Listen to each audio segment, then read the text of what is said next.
The thing that I wanted to discuss with both of you is about self-image. You see, self-image for a teenager or for the youngsters, for that matter, becomes very important feature. It is not. It is not a character. It is not a belief system. It is not something that happens deep down inside. Self-image is a natural feature that occurs in an youngster. What do you mean by self-image? The way you see yourself within yourself. You see, if you and me are talking, there are two individuals, one, me, and you. But it is not true. There are a couple of other individuals as well, like Manigan Sundaresan, person number one, Aditya Dinagaran, person number two, Tanvi, person number three. Now, three physical individuals. Now, let me introduce the other people amongst V3. Manigan Sundaresan, original Manigan. Aditya, original Aditya. Tanvi, original Tanvi. Now, the way Manigandan wants Aditya to see him as Manigandan Sundaresan, the way Manigandan wants Tanvi to see Manigandan Sundaresan. Now, two people are added here. So Manigandan Sundaresan himself, are three now. The way Aditya wants Tanvi to see Aditya, the way Aditya wants Manigandan to see Aditya, the way Tanvi wants Manigandan to see Tanvi, the way Tanvi wants Aditya to see Tanvi. So now 9 individuals here. 3 physically present, but the other 6 are invisibly present. They are virtual. And it is not over. There's one more thing. The way Tanvi sees Aditya, the way Tanvi sees Manigandan. The way actually Aditya sees Tanvi, the way actually Aditya sees Manigandan. The way actually Manigandan sees Aditya, the way actually Manigandan sees Tanvi. One more 9 added. 6 added, rather. So all these are virtual presence. But you know, on which image you have a control over? Only one image. Only one image. The self-image that Manigandan has for himself. The self-image that Aditya has for himself. The self-image that Tanvi has for herself. That's the only thing that you can control. Other things are beyond your control. So I'd like to show you something with regard to this.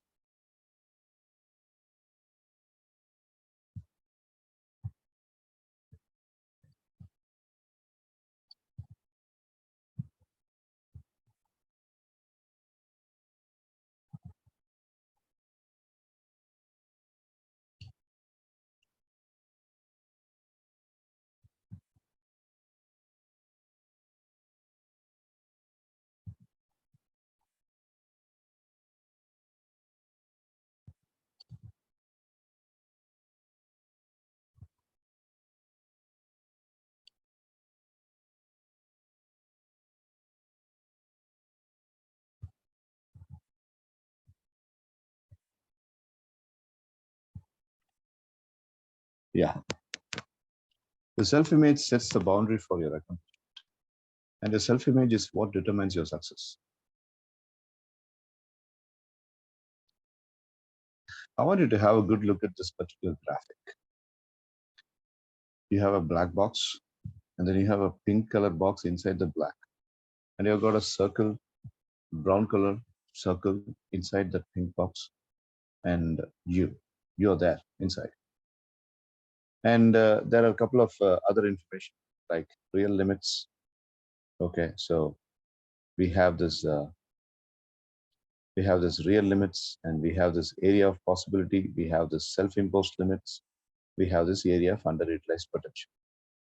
Now, I want you to have a good look at this. Like when you have some limits, it means you cannot operate beyond a certain point. Take, for example, Virat Kohli, the cricket player. he has a real limit now. The real limit is he would not be able to play the shorter form of the game, the shortest form of the game. Although he is really willing to play for T20s, the selectors will not select his name because there are too much of people waiting outside, younger than him. So then T20 is his real limit. But if the same Virat Kohli says, well, I cannot play even test matches too. I cannot play even one day internationals too because I'm already almost close to 35 now. And I think I don't feel that I would be running very fast. This is not a real limit. This is a self-imposed limit, as you are seeing in the slide. Okay, right? So real limit is the area of possibility, and it's very natural. You cannot have control over it, but you can control over your self-imposed limits. Like I cannot speak English very well. Like I cannot speak to the boys very well. If a girl thinks like that, I cannot speak to the girls very well. If a boy thinks like that. I cannot become a very good leader because I don't think I have got the equal capacity, just like my classmates have. All these are self-imposed limits. So a person with a good self-image will not have these self-imposed limits. Now look at this. This entire diagram should be like this. See, you should be like this. You should be like the small fish in a very big pond. You should be swimming without any sort of risk and confinement and close to boxes. Your area of potential should be very wide. And you have to have unimaginably limitless potential. And this will become this only when you are altering your self-image, only when you are making correction with your self-image. And how is that possible? How can I make correction in my self-image? Enlarge your self-image. You will enlarge the level of fulfillment. How to enlarge my self-image? Like it's basically a kind of a thinking. Okay, so whoever you are, wherever you are, what kind of life you are living, what is your ethnicity, what is your race, what is your color, what is your language, which state you belong to, which country you belong to, all that doesn't matter. All that doesn't matter. The self-image that you hold within yourself.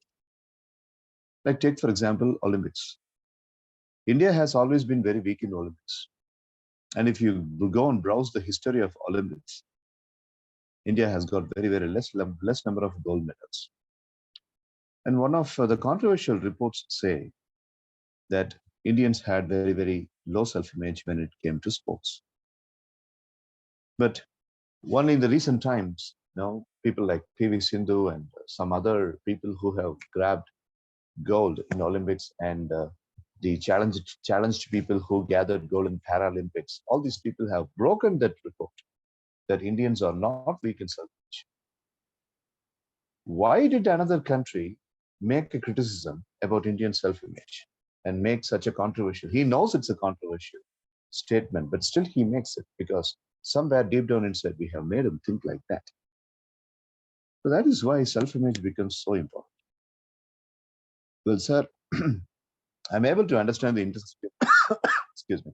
I'm able to understand the intensity of self-image. Yes, I know that it is my responsibility to change. Now tell me, how can I change? Look at this picture. You have your conscious mind, Tanvi as a middle schooler, Aditya as almost a high school student. You both have a conscious mind. And in the conscious mind, you are having a goal. Okay, like the vision board that we spoke yesterday. We got so much of things to be accomplished. And that goal, my dear friends, needs work order. What is the work order? Work order means converting the goal into reality.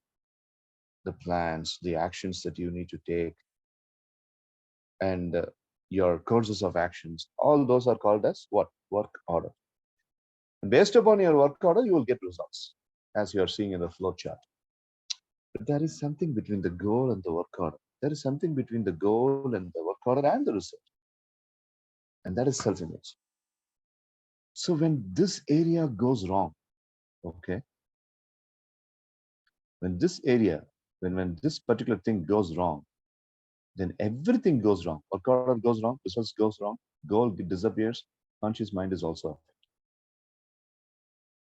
So how can we change the self-image? Well, for that, we have a system, ASM and AFM system, automatic success mechanism and automatic failure mechanism.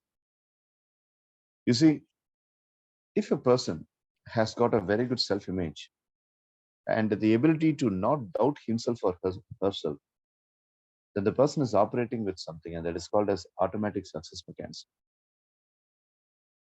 But if a person keeps on talking critic within, the person keeps on demotivating himself or herself, if the person has got a negative self-talk, then what the person has is AFM. It's called as automatic failure mechanism. So as you could see here, when your self-image is good and you don't doubt your self-image, then you are a person with automatic success mechanism. But when you keep on doubting yourself, when you keep on critically acclaiming yourself with all the negative ailment, then you are a negative person and you are with complete negative radiation and you are a failure person, automatic failure mechanism person. So sometimes we get this automatic failure mechanism from our parents. Sometimes we get this from our education system. Sometimes a person will be very, very less intelligent, but the person will have ASM. Sometimes a person will be very intelligent, but the person will have AFM.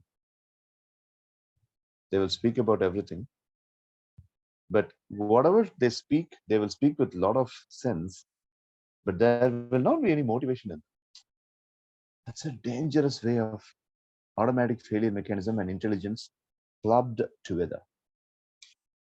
But some people might have very less knowledge, but they will glorify you with a lot of motivation. I would like to cite the example of my father. He had very, very less knowledge. He was a car mechanic. And he does not speak English. He does not have any big commemorated knowledge about education or any systematized education about anything, but he knows plenty of things.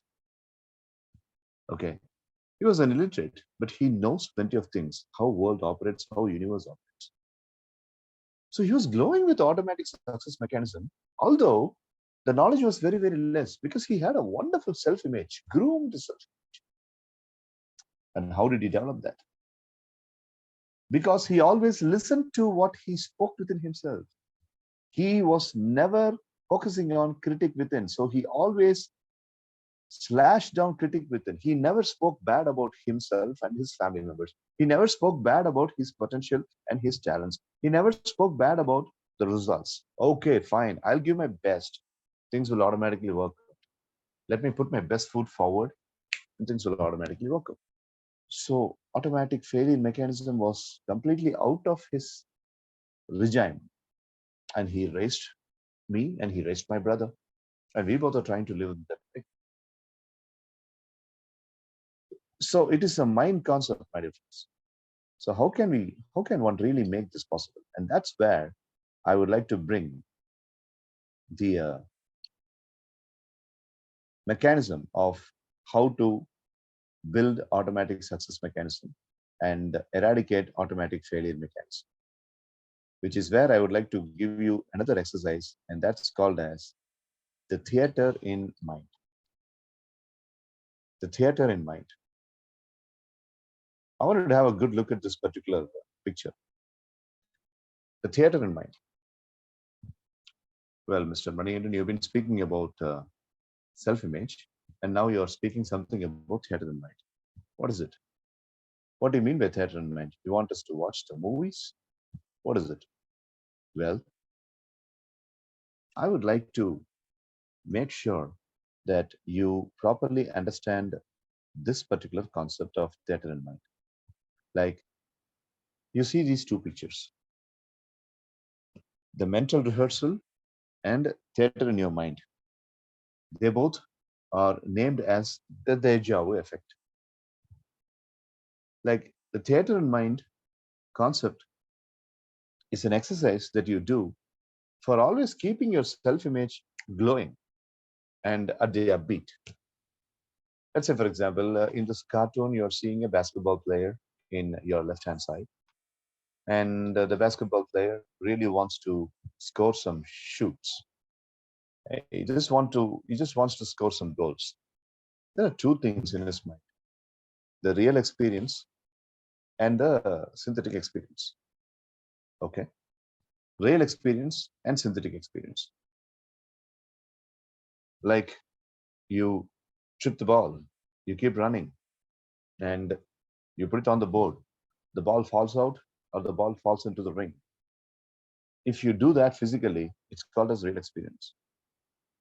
But if you close your eyes and if you understand the texture of the ball, if you feel the texture of the ball, like when your palm touches the ball, that wonderful canvas material, that wonderful dots on the ball, and you keep tapping it, and each time when the ball hits on your palm, the kind of the stubby feeling that you get on the ball, the noise of tripping the ball, all right, okay, so making the drill, the noise of your canvas shoe rubbing over the synthetic floor material of the basketball court, and the noise, and you running, you jumping, you flying, and then shoot the ball into the ring. If you see all this vividly into the detail, with the details, and that's called a synthetic experience. Psychology says the more synthetic experience, the higher will be your real life experience result. The more detailed the synthetic experience is, the more vivid the real experience will be. And this process is called as the theater in mind, having a mental movie within your mind. So, if you would like to have a proper self image and you would like to get a very good result, you have to sit down, close your eyes, and first run the synthetic experience into your mind. And based on that synthetic experience programming in your brain neurons, the real experience will happen so vivid. Like Tani wants to cook a dish. She's interested in cooking. So she has to first of all close her eyes. Right. I have got the material for cooking. I got water. I got the gas stove. I got the time for cooking. I got all the elements that are needed for cooking. Now, how do I want the dish to be? The dish has to be like this. It has to be cooked like this. And it has to smell like this. And it has to have this wonderful decorated texture like this. And when it is taken in the scoop, it has to be mouth-watering. And it has to be really attracting the people.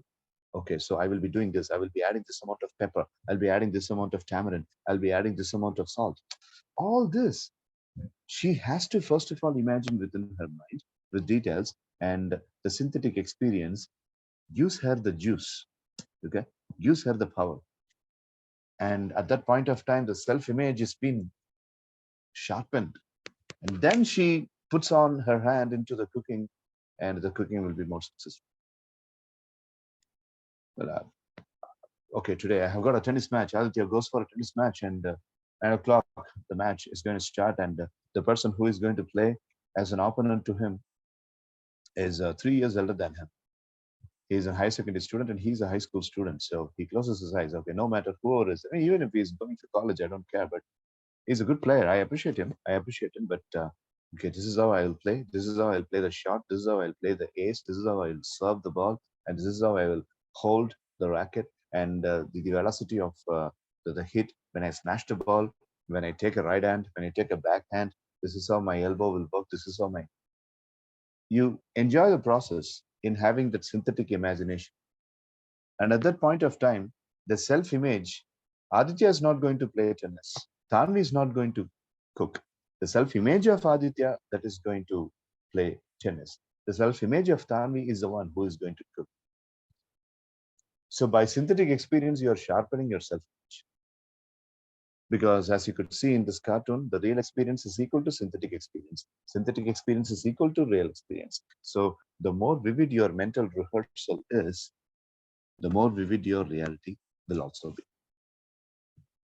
So this is the exercise for developing your self-image. So from tomorrow onwards, a fresh Monday, a fresh week, when you are doing something, try to implement this law that you learned in this particular MS evening session. Whatever it is, whether it is doing your homework or preparing for an examination or preparing yourself for doing a project or playing a game or doing something that is very much fond of, that you're fond of, just close your eyes and use the synthetic experience. Vividly imagine and use this mental rehearsal and theater in mind put together. Sharpen the self-image because it is the self-image. It is not Manian and Sundaresan that is conducting this session. It is the self-image of Manian and Sundaresan is conducting the session. So strengthening the self-image of Manian and Sundaresan will be possible only when Manian and Sundaresan is involving into mental rehearsal and have a good synthetic experience. Synthetic experience leads to good real experience. So please understand that.